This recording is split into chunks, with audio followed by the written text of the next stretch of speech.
Assalamualaikum warahmatullahi wabarakatuh. Kali ini kami akan menyampaikan materi tentang pekarangan perkotaan. Pekarangan atau Indonesian Home Garden jadi sangat khusus ya. Ini menjadi merupakan warisan budaya bangsa Indonesia yang memiliki kearifan lokal berdasarkan dari lokasi di mana pekarangan itu berada.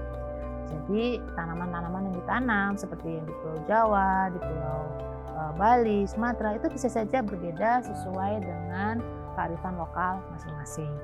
Menurut almarhum Danu Sastro, beliau ini adalah ahli pekarangan dan salah satu pendiri dari Fakultas Pertanian UGM. Nah, pekarangan berasal dari kata dasar karang atau artinya kumpulan tanaman atau pepohonan. Pekarangan adalah sebidang lahan yang berada di sekitar rumah dengan batas yang jelas, ditanami dengan berbagai macam tanaman dan juga hewan peliharaan untuk memenuhi berbagai kebutuhan hidup penghuni rumah. Pemanfaatan pekarangan sangat erat dengan pola hidup penghuni rumah dan keluarganya. Oleh karena itu, pekarangan yang ditata dengan kualitas visual yang lebih baik kita sebut taman pekarangan. Pekarangan sangat erat keberadaannya untuk menjaga keutuhan ekosistem rumah dan sekitarnya. Jadi berdasarkan lokasinya, pekarangan ini dibagi pekarangan perkotaan dan pedesaan, di mana pekarangan perkotaan ini juga dapat berada di pusat kota, bahkan sampai pinggir kota. Nah, semakin padat penduduk di perkotaan, mengakibatkan luasan pekarangan ini semakin terbatas ya. Jadi kalau di kota ini pekarangan dibagi menjadi luasan sangat sempit, yaitu di bawah 20 meter persegi. Kemudian pekarangan sempit luasan 20 sampai 50 meter persegi. Pekarangan luas dengan luas sedang ya 50 sampai 100 meter persegi. Kemudian kategori pekarangan luas ya 100 sampai 200 meter persegi. Nah, jika di atas 200 meter persegi maka pekarangan itu sudah sangat luas. Nah, menurut Arifin ya pekarangan dibedakan menjadi berdasarkan zonasi ya, zonasi depan rumah, kemudian di samping, kemudian juga zonasi di belakang rumah. Keanekaragaman yang berstrata ya, jadi ada perbedaan tinggi tajuk atau tinggi kanopi yang ini menguntungkan untuk pembentukan iklim mikro di rumah atau sekitarnya dan juga untuk habitat satwa. Misalnya ada pohon tinggi, ini pohon alpukat ya, kemudian pohon sedang seperti rambutan, mangga, pohon yang lebih kecil lagi atau perdu seperti kembang sepatu, soka ya, kemudian ada juga jeruk nipis. Selanjutnya tanaman yang lebih rendah yaitu tanaman aglonema, sirih rejeki, krokot, spathiphyllum, dan tanaman yang paling rendah sebagai penutup tanah seperti rumput yang selalu kita bisa lihat di berbagai pekarangan atau taman rumah. Kehadiran satwa di pekarangan ini juga diantaranya burung ya, kemudian kupu-kupu. Nah, di pekarangan kita juga bisa mengkoleksi beberapa tanaman langka. Di sini ada pohon mentau ya yang menjadi khas daerah Kota Gede ya sebagai ikon wisata Kota Yogyakarta. Kemudian ada pohon kepal, ini salah satu yang menjadi keunikan dari daerah istimewa Yogyakarta. Kemudian ada juga tanaman yang memberi makna keberuntungan ya, yaitu tanaman jeruk tangan dewa. Nah, nanti kita bisa memperbanyak lagi ya berbagai tanaman koleksi, tanaman langka sebagai koleksi yang ini memberikan nilai tambah untuk pekarangan. Beberapa tanaman obat misalnya ada bingahong, kemudian daun sirih, tanaman rempah ya seperti jahe, serai. Ini dari depan rumah ya, kita lihat ada bunga telang yang selain berkhasiat kaya akan antioksidan, juga tanaman hias di pagar. Namun kepentingan pekarangan untuk menjaga ekosistem khususnya di lingkungan perumahan tetap penting, bahkan semakin penting. Nah, masalah lingkungan di perkotaan membuat ekosistem kota ini cukup rentan ya, seperti adanya polusi udara, suhu yang panas, dan suasana iklim mikro perkotaan ini dapat dikendalikan dengan pepohonan atau tanaman yang ditanam di pekarangan itu sendiri, yaitu sebagai penimbun suhu, menyerap dan menjerap debu atau polusi udara. Nah, terkait dengan pekarangan, ini nantinya kita bisa mengklasifikasikan ada pekarangan yang di perkotaan, ada pekarangan yang di pedesaan, maupun pekarangan yang ada di daerah pinggiran kota atau daerah aglomerasi. Nah, tentu saja di sini nanti akan berbeda. Contoh misalnya pekarangan di pedesaan itu nanti lebih banyak difungsikan untuk sosial, kemudian juga untuk ekologi dan juga ramah lingkungan. Sementara untuk estetika, untuk fokus pada ekonomi, ini nanti relatif tidak sebesar yang di pekarangan di perkotaan. Nah, sehingga tentu saja nanti dengan luasan yang berbeda, pekarangan di perkotaan nanti lebih difokuskan pada estetika. Kemudian juga bisa untuk bisnis ataupun untuk tambahan pendapatan keluarga.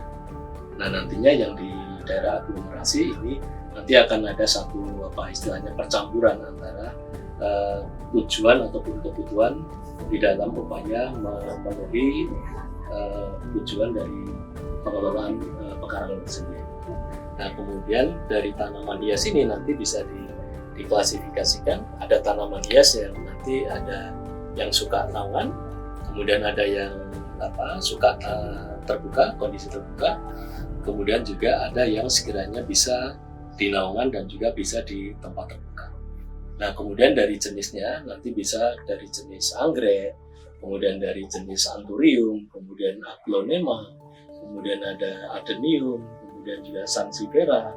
Nah, ini semuanya bisa diupayakan terkait dengan pengelolaan ruangannya. Artinya jenis-jenis yang tadi saya sebutkan itu bisa ditempatkan dalam satu teras ataupun satu bagian dari pekarangan yang sekiranya nanti ditata secara khusus. Nah, itu bisa diupayakan untuk penataan tanaman hias. Nah, kemudian untuk tanaman sayuran ini juga nanti bisa dikelola secara pertanian vertikal, kemudian juga bisa dengan cara hidroponik. Nah, itu nanti juga bisa menempati tempat yang relatif terbatas ataupun bisa dalam skala yang tertentu. Nah, itu yang jenis sayurannya nanti bisa disesuaikan dengan tujuan pemanfaatannya. Apakah itu sayuran yang yang umurnya pendek, kemudian ada yang umurnya sedang dan juga ada yang umurnya dalam. Nanti bisa disesuaikan. Nah, kemudian untuk tanaman buah ini nanti kita bisa memanfaatkan pekarangan dalam skala yang sempit maupun dalam skala yang luas. Nah, di sini di dalam pengaturan tanaman buah ini nanti bisa dikelola antara tanaman dengan habitus yang tinggi dan disandingkan dengan tanaman yang berhabitus sedang ataupun rendah. Contoh misalnya anggrek. Anggrek bisa ditempelkan di tanaman buah sehingga nanti tanaman buahnya ini sekaligus akan menimbulkan satu keindahan, pengatur ekologi juga masuk, kemudian sebagai estetika nanti juga akan lebih ditonjolkan sekaligus upaya untuk meningkatkan nilai tambah secara ekonomi. Nah, sekalian juga nilai sosialnya ini juga tetap bisa masuk. Nah, sehingga semua fungsinya akan bisa didapatkan dari pengelolaan tanaman pekarangan.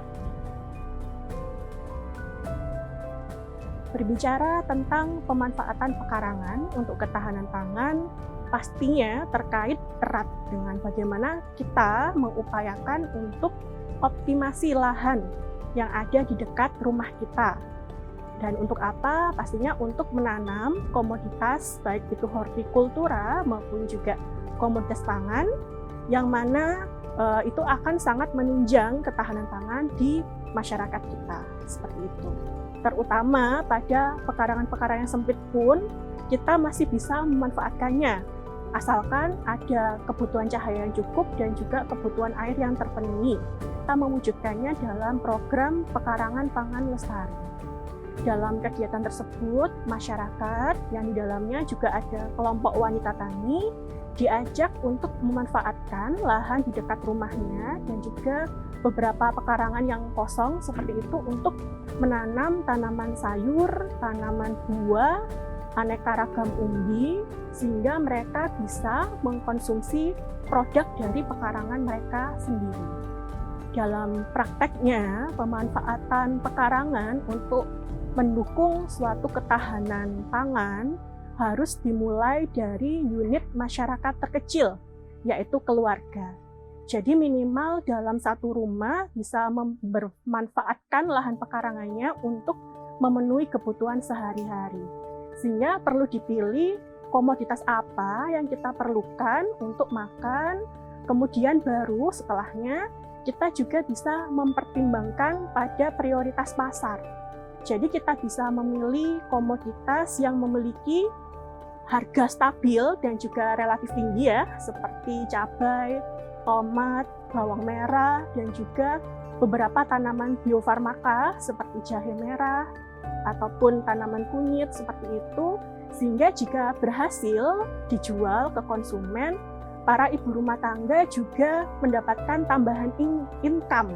Di samping itu, limbah rumah tangga seperti sisa makanan juga dapat kita gunakan untuk membuat pupuk organik cair atau POC. Dalam hal pemupukan, kita tidak lagi beli, tapi kita bisa produksi sendiri. Sebagai contoh, untuk produk dari pengolahan limbah adalah ekoenzim.